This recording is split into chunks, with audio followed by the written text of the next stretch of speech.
తండ్రి పిల్లలపైన అతి ప్రేమ చూపిస్తే దానివల్ల కలిగే పరిణామాలు ఎలా ఉంటాయో తెలుసా? మన చరిత్ర కూడా దీని గురించి మనకి ఎంతో గొప్పగా చూపించింది. అవునండి, నేను మాట్లాడుతుంది మన మహాభారతంలోని ధృతరాష్ట్రుడి గురించే. ధృతరాష్ట్రుడు వ్యాసుడు మరియు అంబిక విచిత్ర వీరుని రాణి కుమారుడు.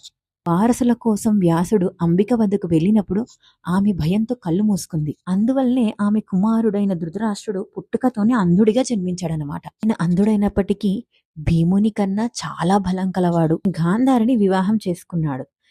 ఆమె తన భర్త పట్ల ప్రేమ భక్తితో జీవితాంతం తన కళ్ళకు గంతలు కట్టుకొని ఉంది.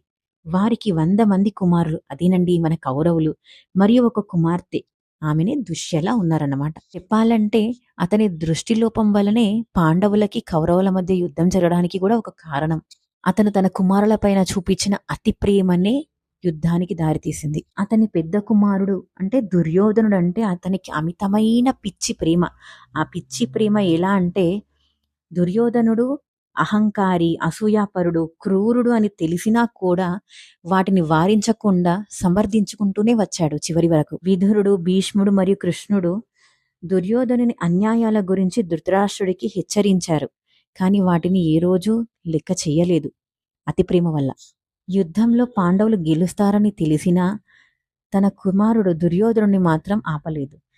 అతని మౌనం మరియు నిర్ణయరహిత్యం తన కుమారులను పోగొట్టుకోవడానికి కారణమైంది. తండ్రి కుటుంబంలో ఒక గొప్ప బాధ్యతని వహిస్తాడు.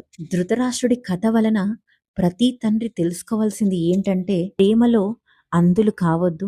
పిల్లలు తప్పు చేసినప్పుడు సరిదిద్దాలి. మాట్లాడాల్సిన సమయంలో మాట్లాడాలి. మౌనంగా ఉండరాదు. అధికారం, ధనం, గౌరవం వంటి విలువలను నేర్పించాలి. పిల్లలను వారి పర్యవసనాలను ఎదుర్కొనేలా చెయ్యాలి. క్రమశిక్షణతో మరియు శ్రద్ధతో మార్గనిర్దేశాలు చేస్తూ ఉండాలి.